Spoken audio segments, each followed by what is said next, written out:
The note was still in my hand when David called. 4 words in Margaret's handwriting. The same neat block letters she used for grocery lists. Richard, stay with your father. We're going to Maui.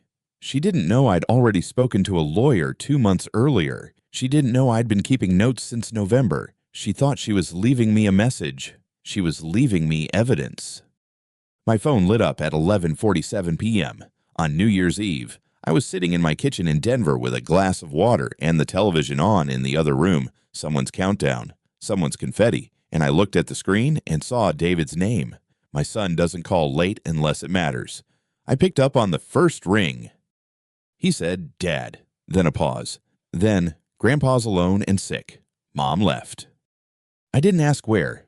I didn't ask why. I said, "I'm on my way." And I set the glass in the sink and got my coat. The drive to my father-in-law's house on Clearwater Drive is 31 minutes in normal traffic. At 11:47 on New Year's Eve, the roads were wet and half empty, and I made it in 24. I know because I looked at the clock when I pulled into the driveway. It was 12:11 a.m. The new year had already started. The porch light was off.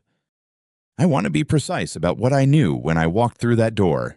I knew my father-in-law, Harold, was 78 years old and had a history of atrial fibrillation.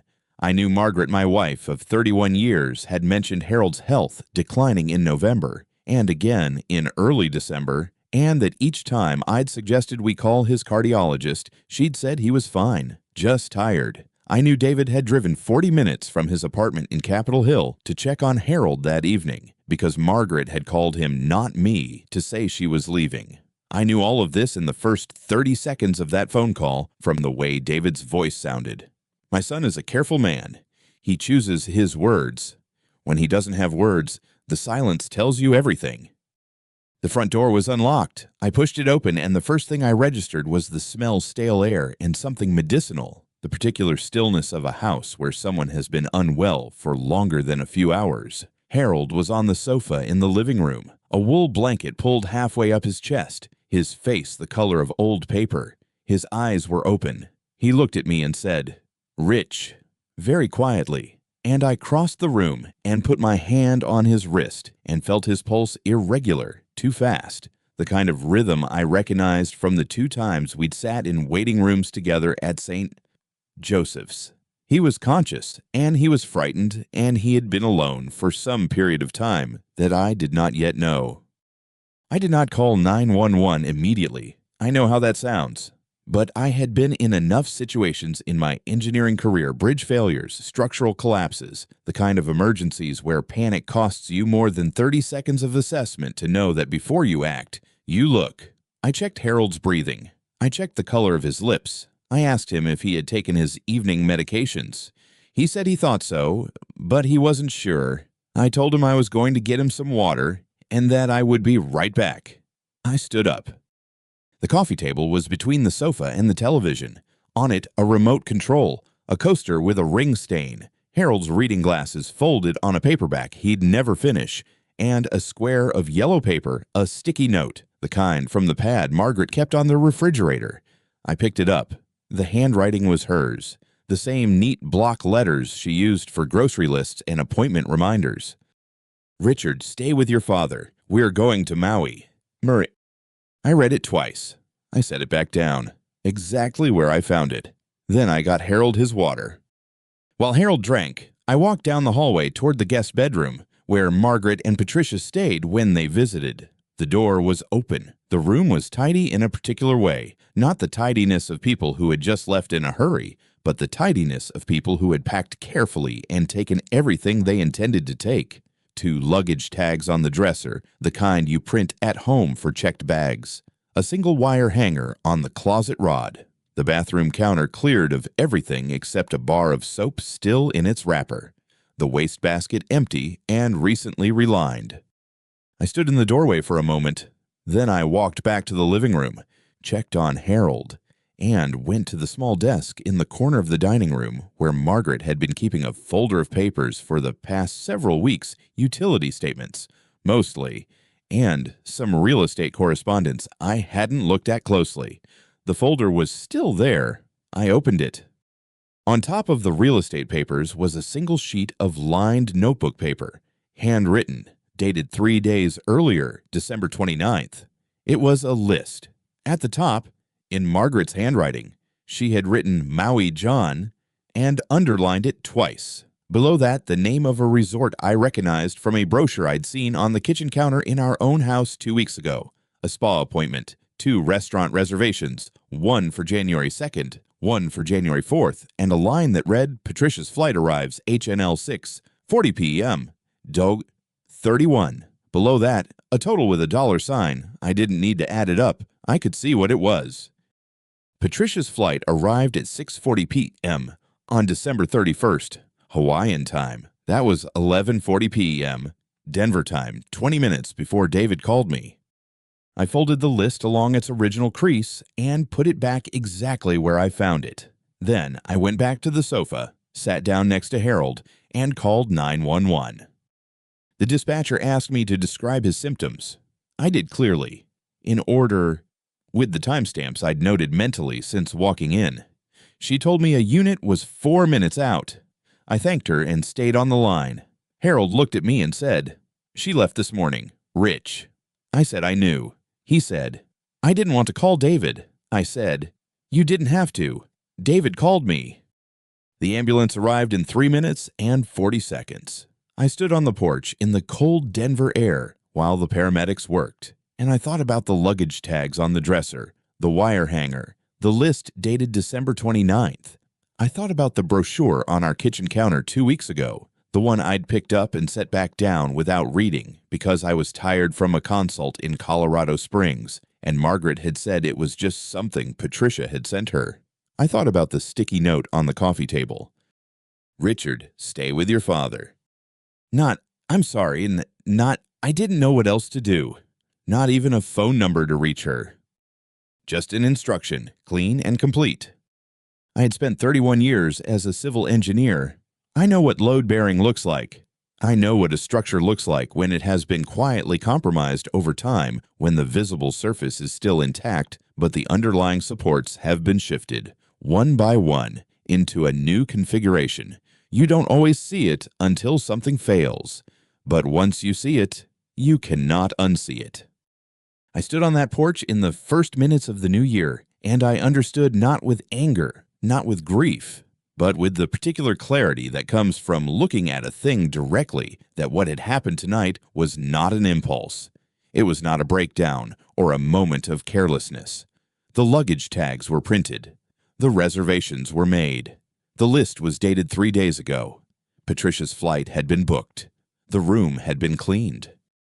This had been planned while Harold's health had been declining for weeks, while I had been asking questions that Margaret kept deflecting, while the brochure sat on the kitchen counter. This had been planned. The paramedics brought Harold out on a stretcher. He was stable. One of them, a young woman with her hair pulled back, told me they were taking him to Denver Health. She asked if I was family. I said I was his son-in-law. She nodded and said I could follow in my car. I went back inside for 30 seconds before I left. I looked at the sticky note on the coffee table one more time. I looked at the empty desk where the folder sat. I looked at the dark hallway toward the guest room. Then I took out my phone and opened the notes application. I typed the time, the date, and 3 words: list, luggage tags, note. That was all, for now. I turned off the lights and locked the door behind me. The drive to Denver Health took 11 minutes. I know because I counted the stoplights, 7 of them, 4 red, 3 green, the way I used to count load-bearing columns on a job site when I needed to keep my hands busy and my mind clear. Harold was already through the intake doors by the time I parked. I told the woman at the desk that I was family. She asked my name. I said Richard Calloway. She asked my relationship to the patient. I said son-in-law, and then I paused, and I said, "I'll need to be listed as his emergency contact." She pulled up the form without asking why. I filled it in with my name, my cell number, and my address on Birchwood Lane. In the space for secondary contact, I left it blank. She looked at that blank line, then looked at me. I said, "That's correct." She printed the form and slid it across the counter for my signature. I signed it at 9:47 in the morning on New Year's Eve. Dr. James Chen came out to the waiting area 40 minutes later. He was younger than I expected, mid-40s, with the kind of careful stillness that comes from delivering bad news often enough that you learn to slow down before you speak. He shook my hand and told me Harold had experienced a significant cardiac event, what they were classifying as an acute myocardial infarction. He said the response time had been critical. He said, specifically, that if the call to 911 had come 10 minutes later, the outcome would have been different. He said different, the way doctors say it when they mean the other thing. I thanked him. He said Harold was sedated and stable and that I could see him in about an hour. I said I'd be here. I sat down in a chair near the window. The waiting room was quiet, a Tuesday morning, New Year's Eve, and most people were somewhere else.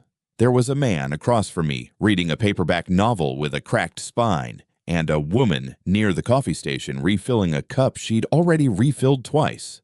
I watched the parking lot through the window. The sky over Denver was flat and gray, the kind of gray that doesn't commit to snow, but doesn't clear either. David arrived at 11:15. He came through the automatic doors in his coat, still in his work clothes, and I could tell from the way he was moving that he'd driven fast. He sat down next to me and asked how Harold was. I told him what Dr. Chen had said. David was quiet for a moment. Then he said, "Mom hasn't called back." I told him I knew. He said, "I've called 3 times." I said, "I know. David?" He looked at me for a moment, then looked at the floor. He's 34 years old and still has the same expression he had at 12 when he was trying to figure out whether something was his fault. I didn't tell him it wasn't. I didn't tell him it was. I just said, "Go get some coffee. It's going to be a long day." He went to the coffee station. I stayed in my chair. At some point in the next half hour, I can't tell you exactly when, because I wasn't watching the clock, I realized I had Margaret's phone in my coat pocket. I'd picked it up from the kitchen counter when I went back into Harold's house for those 30 seconds before leaving. I hadn't decided to take it. I'd seen it on the counter, screened down, next to the dish rack, and I'd put it in my pocket the way I would pick up a tool left in the wrong place on a job site automatic, without deliberate thought, because something in my training said, that doesn't belong there. I turned it over in my hand. The screen lit up with a notification. I looked at it.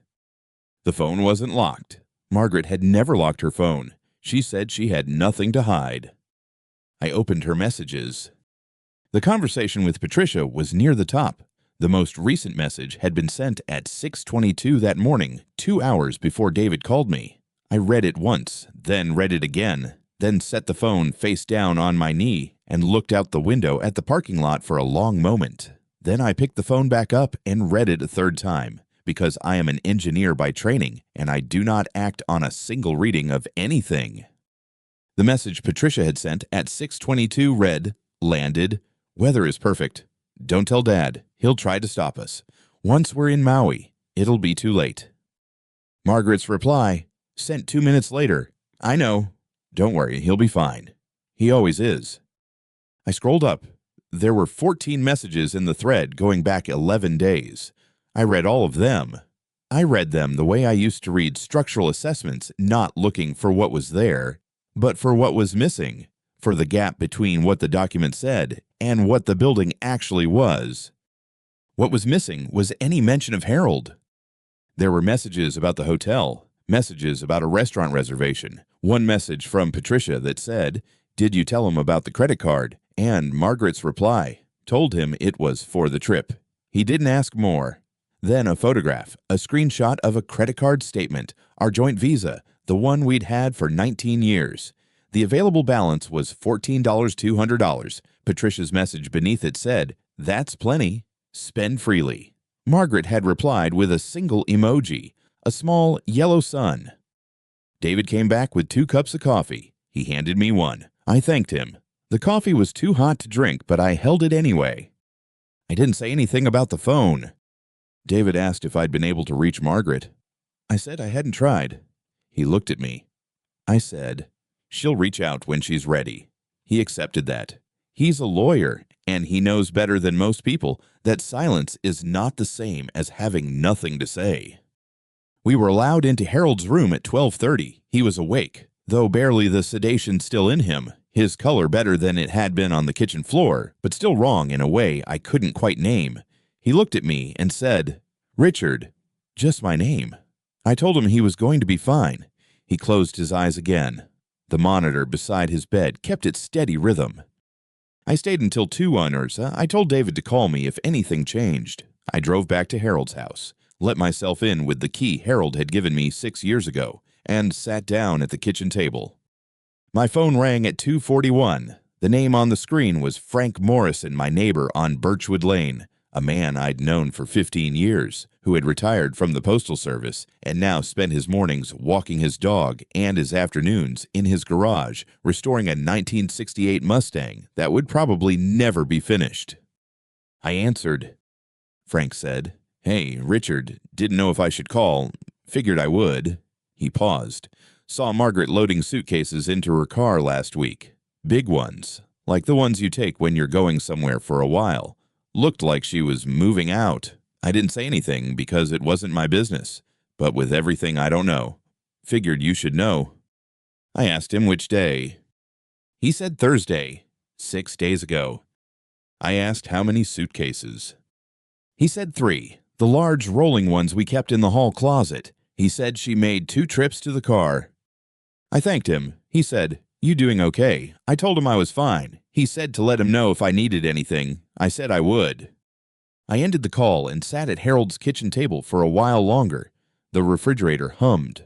Outside, the gray sky had finally committed to something a thin and dry snow, the kind that doesn't stick. I watched it through the window above the sink. 3 suitcases, 6 days ago, and Harold's cardiac event had been this morning. I opened my phone's notes application. I had already typed 3 words that morning: list, luggage tags, note. I added a new line, Frank Morrison, Thursday, 3 suitcases, 2 trips. Then I added another line, Margaret's phone, messages, Patricia, deck 21 today, then credit card, joint visa, $14 $200 available, screenshot sent deck 28.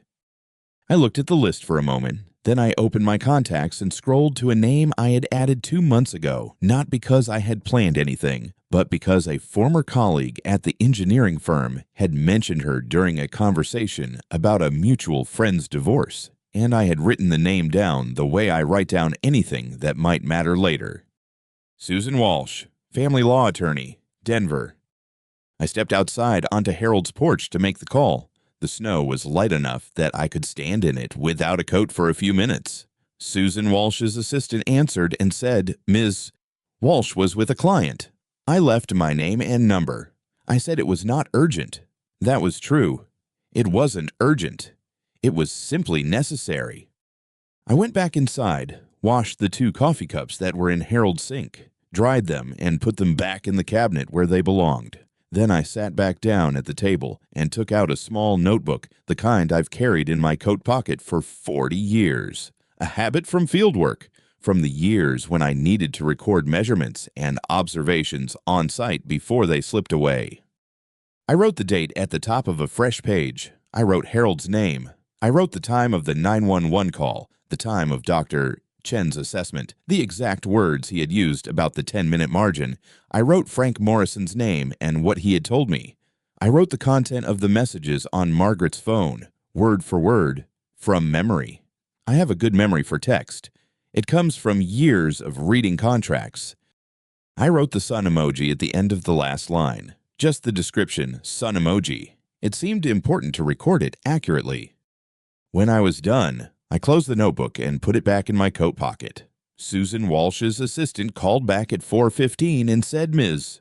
Walsh had a slot available the following morning at 9. I said I'd take it. The assistant asked what the matter concerned. I said it was a consultation regarding a marriage of 36 years.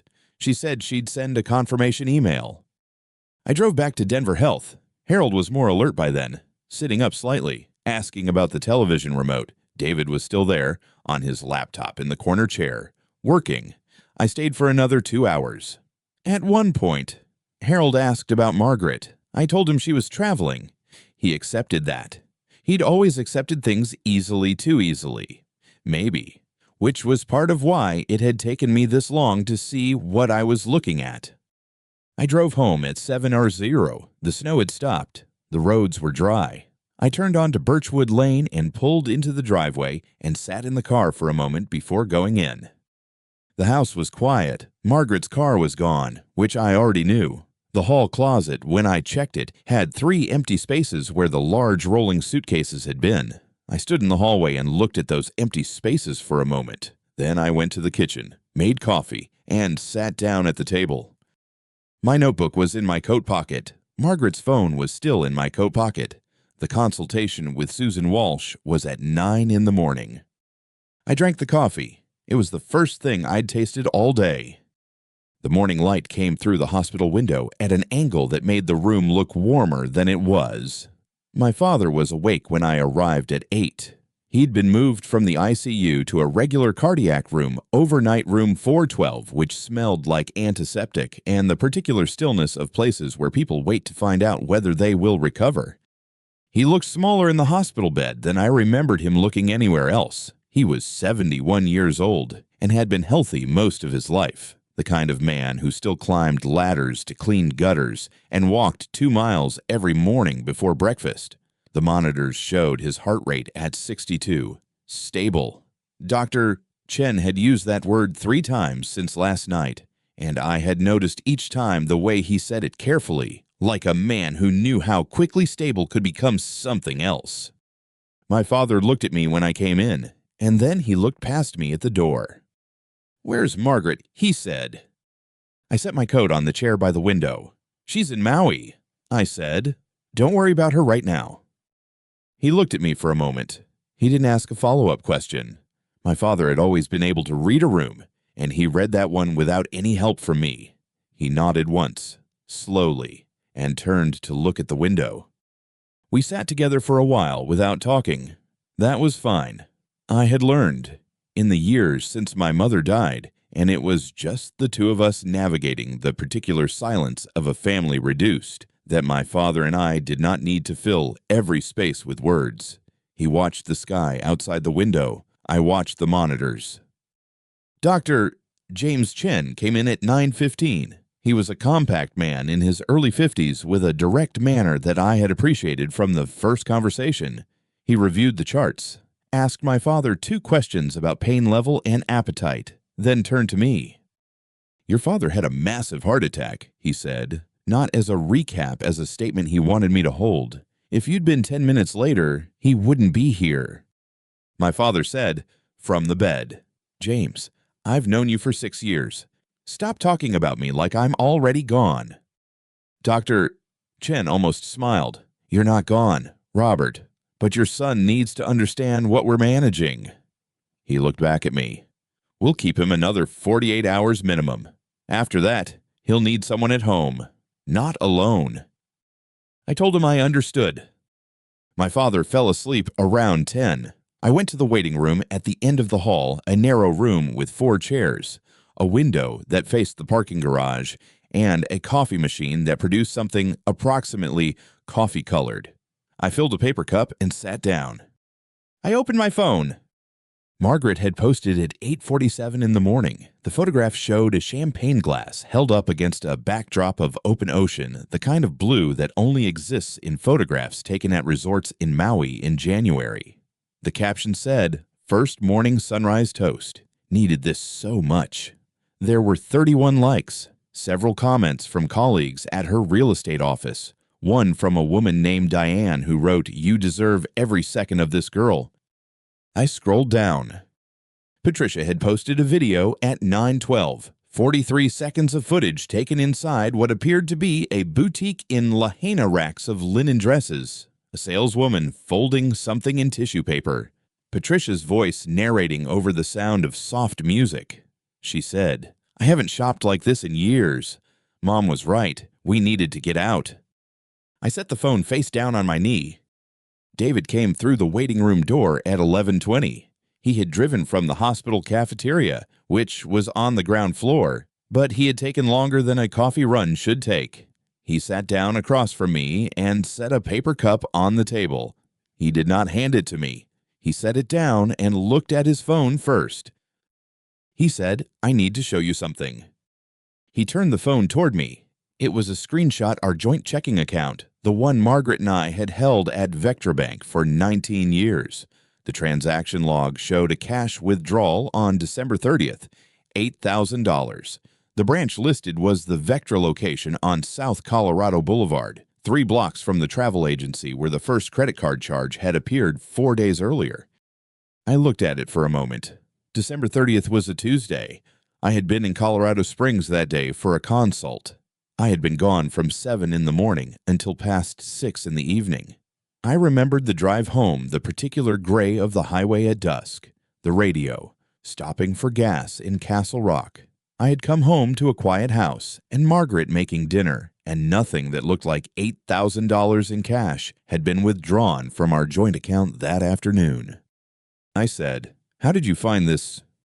David said he had pulled the account statements that morning, using the power of attorney. He said he'd been looking for the credit card charges Susan Walsh had mentioned, and he had found those, and then he had found this.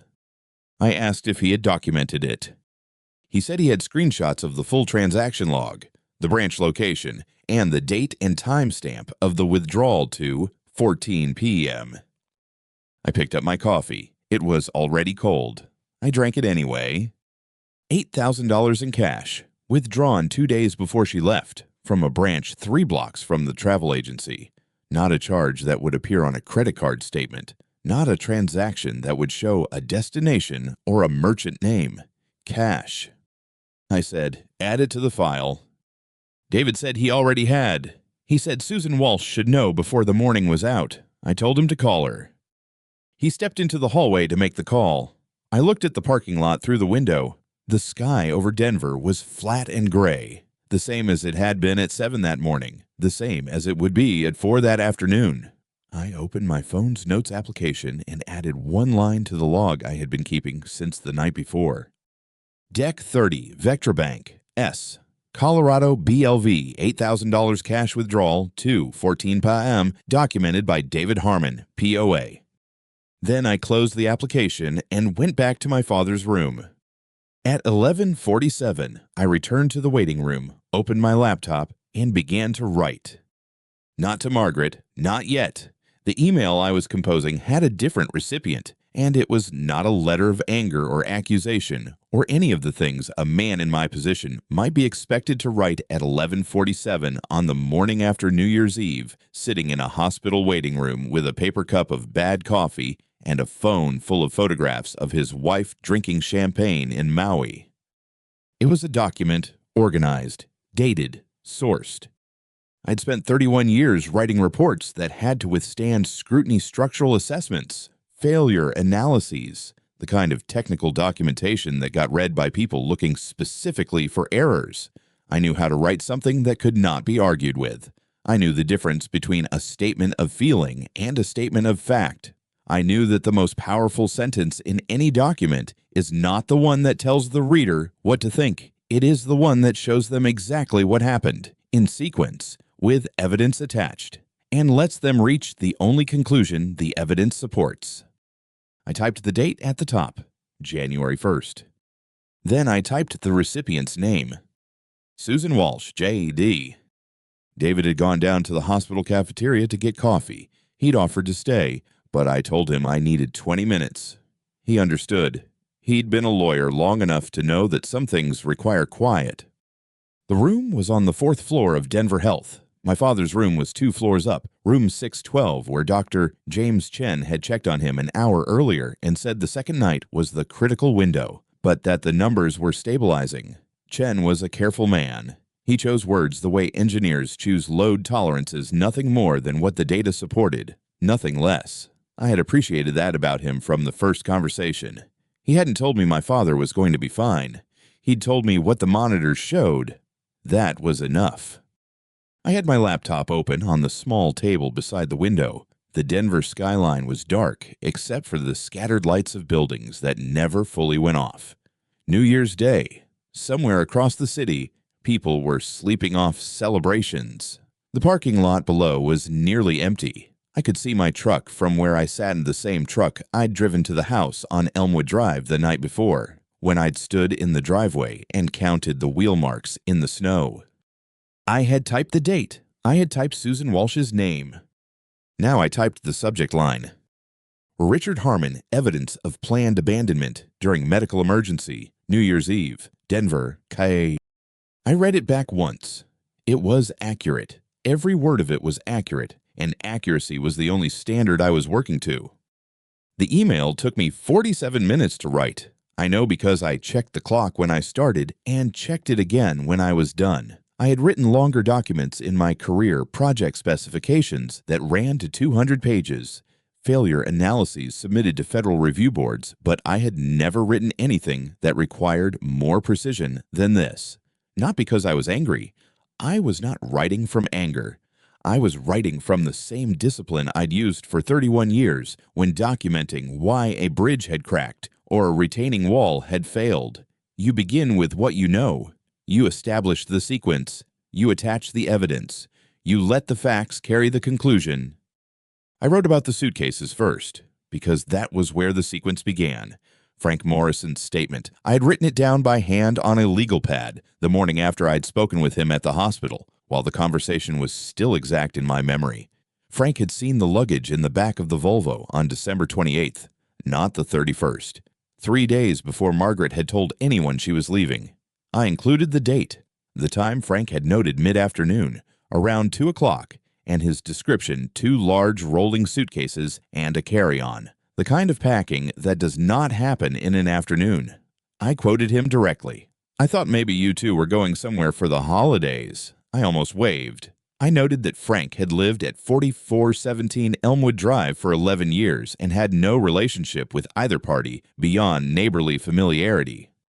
Then the text messages. I had photographed them on David's phone. He'd shown me the screenshots he'd pulled from his own records, where Patricia's messages had come through on a group thread before she'd apparently realized and switched to direct messages with their mother. The relevant exchange was dated December 27th, the evening after I'd first come home with the elevated blood pressure readings that my own doctor had flagged as concerning. The messages were not long. Patricia had written, "Mom, are you still going?" Margaret had replied, "Yes.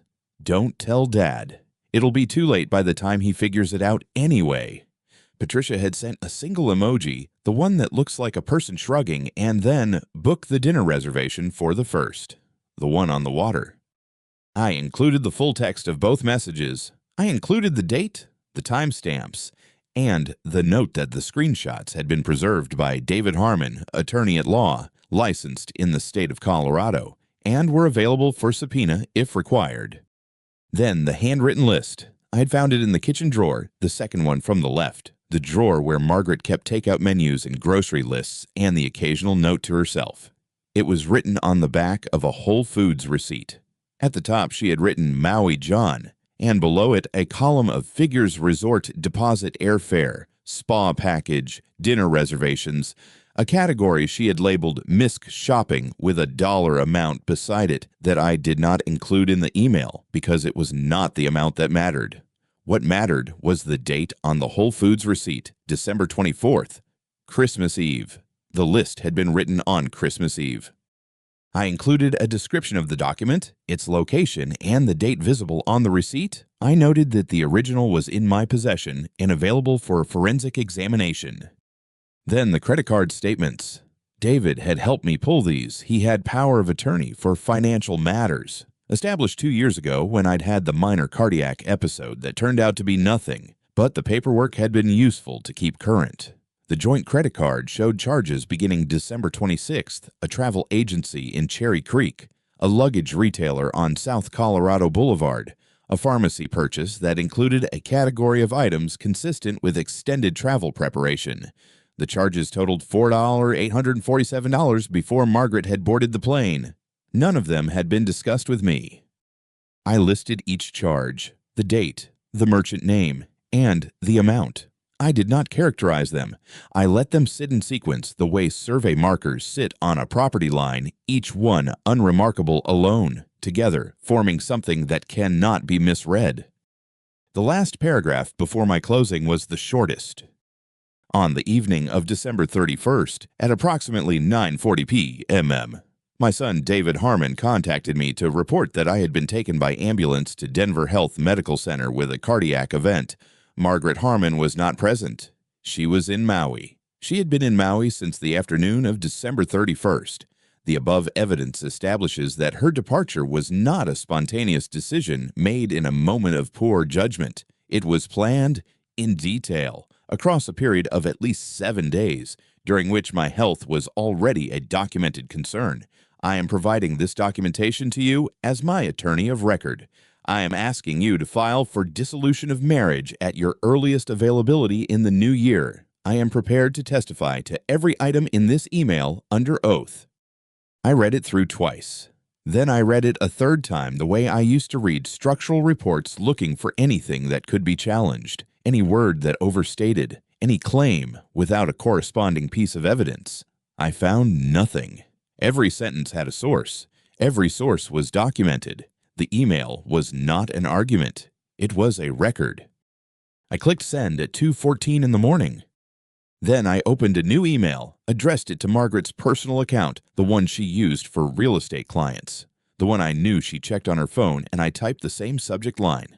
I copied the body of the email exactly, without alteration. At the bottom, I removed the paragraph about my attorney and replaced it with 6 sentences. Margaret, I have copies of your text messages to Patricia. I have Frank Morrison's statement about the suitcases. I have your handwritten list of Maui expenses. I have the credit card statements. This was not a sudden decision. This was planned abandonment while your husband was dying.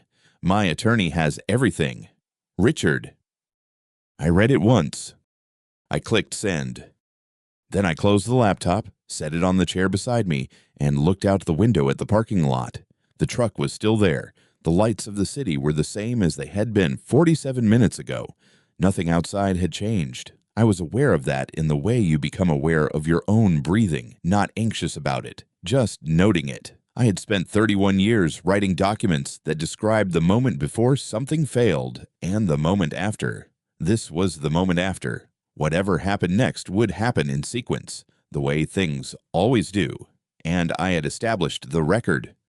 David came back with 2 cups of coffee at 2:31. He set one on the table beside me, looked at my face, and said, "You sent it." I said yes. He sat down in the other chair and didn't say anything for a moment. He was 34 years old and had been practicing law for 6 years, and I had watched him learn the particular patience that the work requires, the patience of understanding that most things resolve themselves once the right document exists. He wrapped both hands around his cup. He said, "How do you feel?" I told him the coffee was still hot. He nodded and we both drank. My phone rang at 3:07. The screen showed Margaret's number. I looked at it through 2 full rings.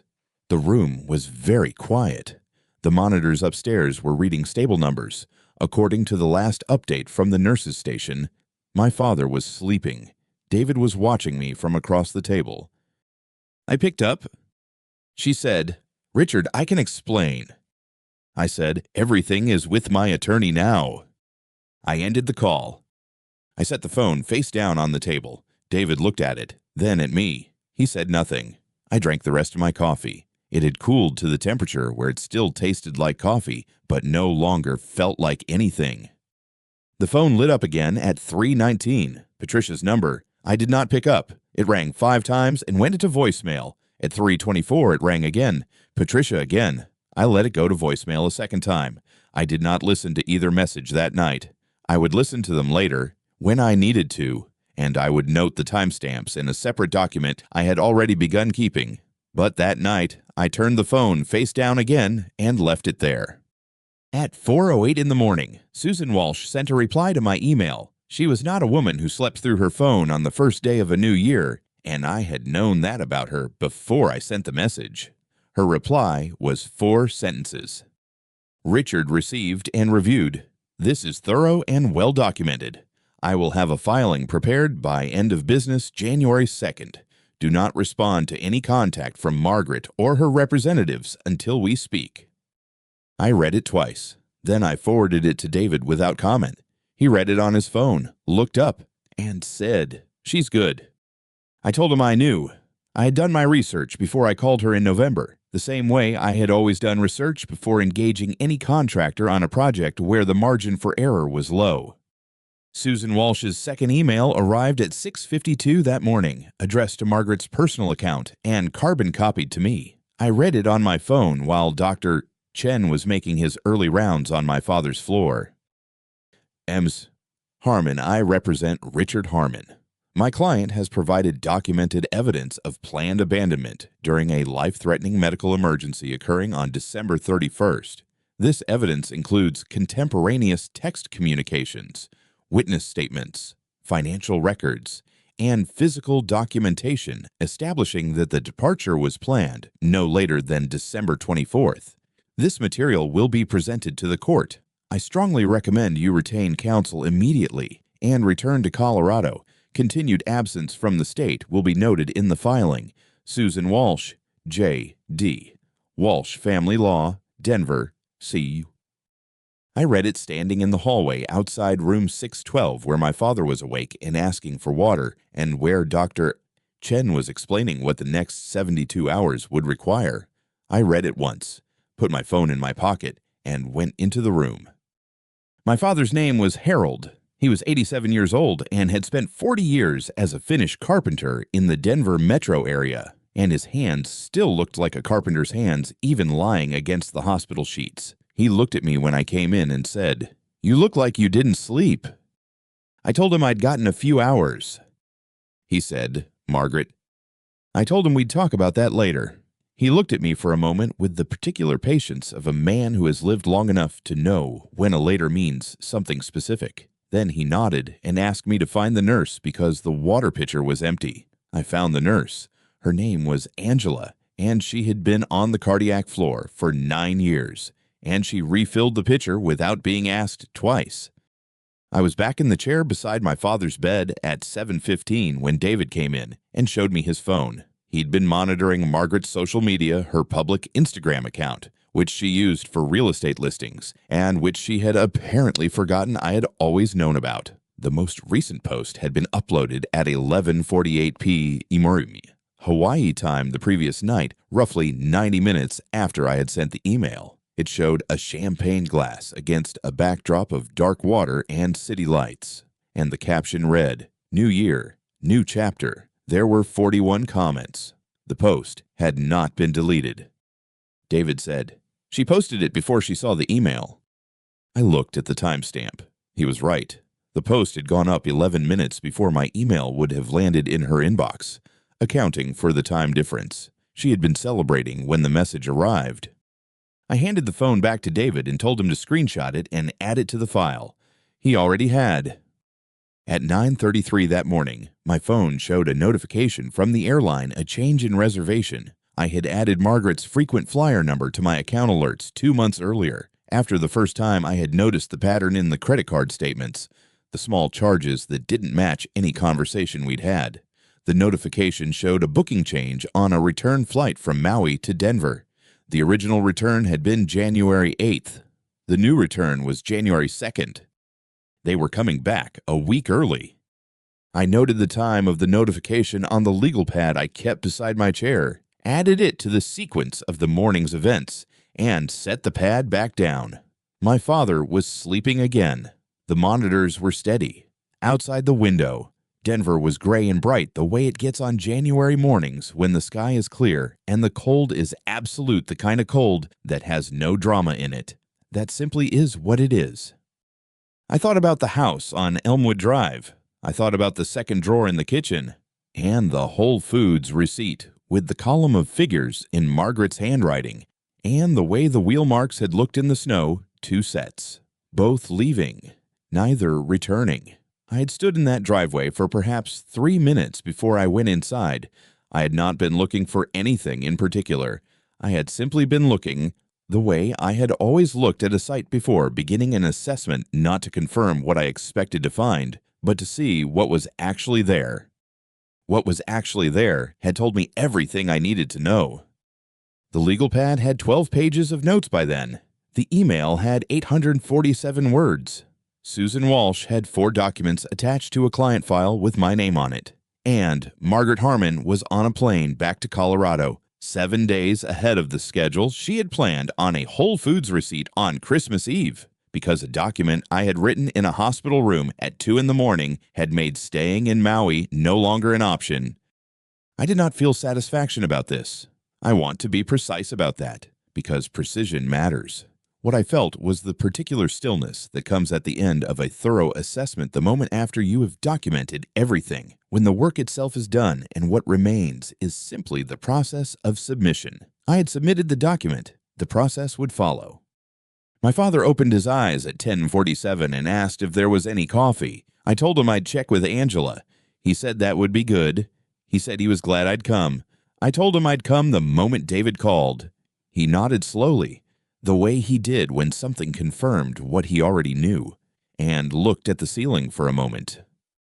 He said, "She really left." It was not a question. I told him yes. He said, "All right." He said it the way a man says something when he is filing it away, not dismissing it, just placing it where it belongs so he can continue. He had been doing that his whole life, and I recognized it because I had learned it from watching him. I went to find Angela about the coffee. The hallway was quiet. The elevator at the end of the corridor was opening, and a family was coming out, a woman about Patricia's age, a man carrying a child who had fallen asleep against his shoulder. They walked past me toward one of the rooms at the far end. The child did not wake up. I stood at the nurse's station for a moment and checked my phone. There were 3 missed calls, 2 from Patricia, 1 from a number I didn't recognize that turned out, when I looked it up later, to be a Denver attorney's office. Margaret had retained counsel within 6 hours of receiving Susan Walsh's email. I noted the time and added it to the legal pad when I got back to the room. Angela said the coffee was in the family lounge, second door on the left. I thanked her. She said my father was doing well, that the morning numbers were better than the overnight numbers, and that Dr. Chen would be by again at noon. I went to the family lounge and poured 2 cups. The lounge had 4 chairs and a window that looked out over the hospital's east parking structure. Someone had left a newspaper on one of the chairs, the Denver Post, January 1st edition. The headline about the new year, I did not read it. I carried the 2 cups back down the hallway, past the elevator, past the family who had settled into the room at the far end with the door half open. My father was awake when I came back. I handed him the cup. He held it with both hands and looked at me over the rim. He said, "You look better than you did an hour ago." I told him the coffee helped. He said, "No, something else." He looked at me for another moment, then looked at his cup. "You did something." I told him I'd written an email. He considered this. He took a sip. He set the cup on the tray table beside the bed and adjusted it so the handle was facing the same direction as the water pitcher. He had always been precise about small things. It was where I had learned that particular habit. He said, "Good." That was all. I sat back down in the chair beside the window. The parking lot below was filling up now. Visiting hours had started, and cars were pulling in at regular intervals. People moving toward the entrance with the particular purposeful walk of people who have somewhere specific to be. I watched them for a while. My father drank his coffee. Neither of us said anything else for a long time, and the silence was not uncomfortable. It was the silence of 2 people who have both spent their lives working with things that require patience, wood and concrete and steel and time, and who understand that some processes cannot be hurried and do not need to be. The phone on the tray table lit up once, face down, and went dark again. I did not turn it over. The hearing was on the 14th of January, 2 weeks after my father came home from the hospital. Susan Walsh had filed the emergency motion the morning after she received my email, and Judge Patricia Okafor, a woman who had been on the Denver family court bench for 22 years, had read every attachment before the first session began. I know this because Susan told me afterward that the judge had asked her clerk to print the email twice, and that both copies had been highlighted before they walked into the courtroom. I sat at the plaintiff's table with Susan on my left and David on my right. David had taken personal leave from his firm for the week. He had not asked me whether I wanted him there. He had simply appeared at my door at 7:15 that morning in a gray suit, carrying 2 coffees, and said that he had cleared his calendar. I did not tell him what that meant to me. I handed him the spare key to lock up when we left. Margaret's attorney, a man named Gerald Fitch, who had been practicing family law in Denver for 30 years, sat across from us with a posture that suggested he had handled more difficult cases than this one. Margaret was in the courtroom. I had not expected that. She came in 3 minutes before the session began, with Gerald Fitch at her side, and took a seat at the far end of the defense table. She was wearing a dark coat I recognized she had bought it 2 winters ago in Cherry Creek. She did not look at me when she sat down. She looked at me when Judge Okafor read the phrase, "conscious disregard," the first time. I don't know what she was looking for. I looked back at her for 1 second, the way you look at a structural drawing you have already reviewed and found wanting. And then I looked back at the judge. Margaret looked away first. She did not look at me again for the rest of the session. She had returned from Maui on January 8th, 4 days after my father's discharge, and had been staying at Patricia's apartment in Aurora. I had not spoken to her since the night before New Year's Eve, which was the last time we had been in the same house. Judge Okafor opened the session by addressing the medical cost question first.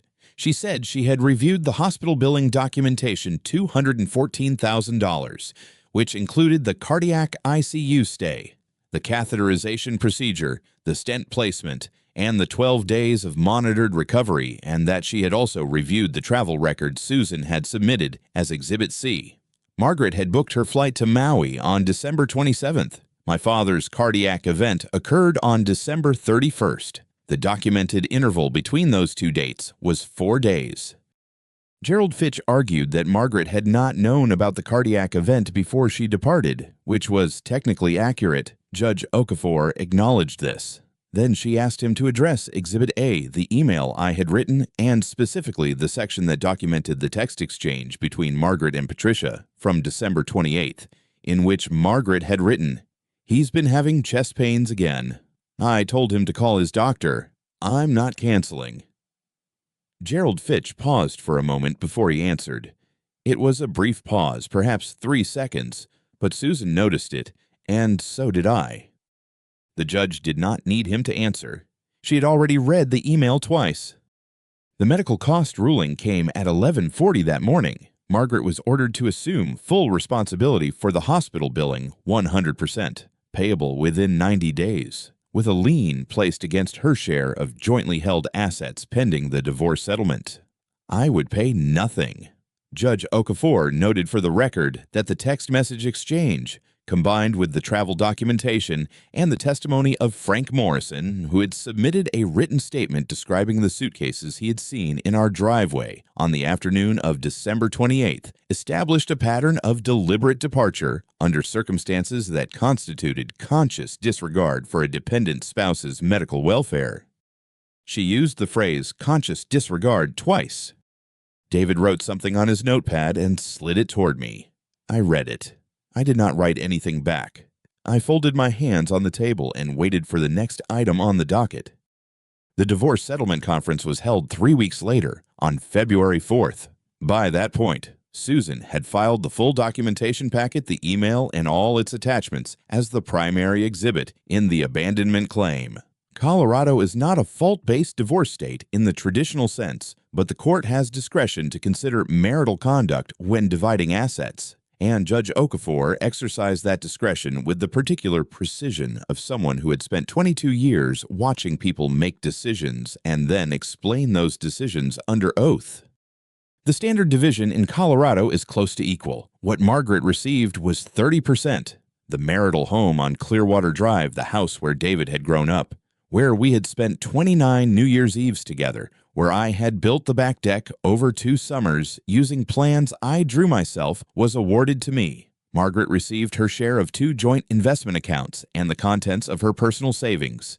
The brokerage account that held the bulk of our retirement assets remained with me, subject to a 10-year QDRO distribution that would pay her a modest monthly amount beginning at 65. Gerald Fitch filed a motion to reconsider. Judge Okafor denied it in 4 sentences. I did not feel triumphant when I walked out of that courthouse. I felt tired in the specific way that comes from a process that has taken longer than the body expected. Susan shook my hand on the courthouse steps and told me I had been the most organized client she had worked with in 30 years of practice. I thanked her. David stood beside me and said nothing, which was the right thing to say. The news about Patricia reached me through David, who had heard it from a colleague whose wife worked in Denver commercial real estate. Patricia had been licensed through a mid-sized brokerage in Aurora, and her name had appeared in several community forums in connection with the story which had circulated, as these things do, through the particular social channels that real estate professionals use to vet one another. The phrase that kept appearing was, "abandoned her father during a heart attack," which was not precisely accurate. I was not her father, but was accurate enough in its essential meaning that the distinction didn't matter. The broker's decision had not been quiet.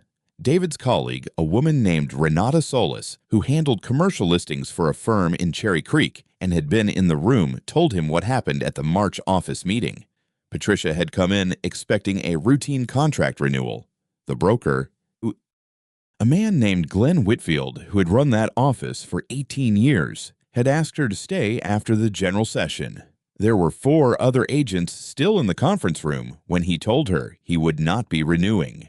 He said the firm's reputation depended on the conduct of its agents outside of transactions, not only inside them. He said her name had appeared in connection with a story that the Denver real estate community had been discussing for 2 months, and that he had made his decision accordingly. He did not raise his voice. He did not ask her to explain herself. He slid the non-renewal notice across the table and told her she had 30 days to transition her active listings. Renata told David that Patricia had sat very still for a moment and then said, "My mother made a mistake." Glenn Whitfield had looked at her and said, "The filing says otherwise." Then he had gathered his papers and left the room. Patricia had not renewed her contract when it came up in March. She had, as of April, moved to a smaller market in New Mexico. I did not pursue this. I had not initiated it. It was simply what happens when a person's choices become public record and the public has an opinion about them. My father was discharged on January 3rd, 3 weeks after his admission. Dr. Chen had told us on the 2nd that the stent was holding well and that the main risk factors going forward were manageable medication compliance, diet, moderate activity, reduced stress. My father had listened to this list with the expression of a man who had spent 40 years working outdoors and did not entirely trust the recommendations of people who worked indoors. But he had nodded at each item, and I had watched him nod, and I had believed him. I drove him home from the hospital myself. He sat in the passenger seat with his jacket folded on his lap and watched the city go by without comment. When we pulled into his driveway, the small house in Wheat Ridge where he had lived since my mother died, 11 years ago, he looked at the front door for a moment and then said, "I want to check the pipes." The temperature dropped while I was in there. I told him the pipes were fine. I had checked them on January 1st. He said, "You checked them?" I said yes. He didn't say anything else. He got out of the car and walked to the front door, and I carried his bag. I stayed with him for the first week. I slept on the couch in his living room and made coffee before he woke up, which was early, because he had spent 62 years waking up early, and the hospital had not changed that. We did not talk a great deal. He read the newspaper, and I worked on the laptop at the kitchen table, and in the evenings we watched the news, and then a documentary series about civil engineering projects that he had found, and that I would not have found on my own, but that I did not mind watching. He asked me once, midway through the week, whether I was all right. I told him I was getting there. He nodded and looked back at the television. That was the whole conversation, and it was enough. By the end of January, he was walking to the end of the block and back each morning. By mid-February, he was walking 3 blocks. His neighbor, a woman named Dolores, who had known him for 15 years and who brought him soup during the first week, whether he wanted it or not, told me in early March that he was looking better than he had in 2 years. I thanked her. She said, "You've been coming by every day." I said I had. She said, "Good." That was all she said, but she looked at me the way people look at someone when they want to say something more, and have decided it doesn't need to be said. Margaret called on a Thursday evening in late February. I was sitting at my father's kitchen table going through a stack of mail when my phone lit up with her name. I let it ring twice. Then I answered. She said she was sorry. She said it more than once and in more than one way, and I listened to all of it. She said she had not known how serious it was. She said Patricia had told her it would be fine. She said she had been exhausted and overwhelmed and that she had made a decision she knew now was wrong. Her voice was steady for most of it, and then near the end, it was not. I waited until she had finished. I said, "I'm not angry, and Margaret, I'm just done." She said my name once more, and I told her I hoped she would be well, and I ended the call. I set the phone face down on the table. My father was in the next room. I could hear the television. I picked up the stack of mail and went back to sorting it, and after a few minutes, I heard him say something about the documentary. And I got up and went to the doorway to hear what he was saying, and we talked about it for a while. And then I went back to the mail. The phone stayed face down. On New Year's morning, 1 year after the call that had brought me to that house on Clearwater Drive, 1 year after I had stood in my father's kitchen and counted what was missing, I drove to Wheat Ridge at 7 in the morning. My father was already up. He had made coffee, and there was a second cup on the counter, which meant he had heard my car in the driveway. I picked up the cup, and we went outside. Washington Park was 20 minutes away, but he preferred the smaller park 4 blocks from his house, a neighborhood park with a path that ran along a drainage channel and a row of cottonwoods that had been there since before either of us could remember. We walked slowly, which was the pace his cardiologist had recommended and which had become, over the past year, simply the pace we walked. The morning was cold and clear in the way that Denver mornings are cold and clear in January. The sky a particular shade of blue that requires altitude and dry air and a low sun to produce. He walked with his hands in his jacket pockets. I carried my coffee. Neither of us spoke for most of the first loop. At the far end of the path, where the cottonwoods were thickest, he stopped and looked up at the branches for a moment. Then he reached over and put his hand on my arm and not my shoulder, not a pat, just his hand on my forearm, the way he used to do when I was young and he was showing me something he wanted me to look at carefully. He said, "Thank you for coming back." I looked at the cottonwoods. The branches were bare and very still in the cold air. I nodded. We turned and walked back the way we came. My phone was in my jacket pocket. I did not take it out.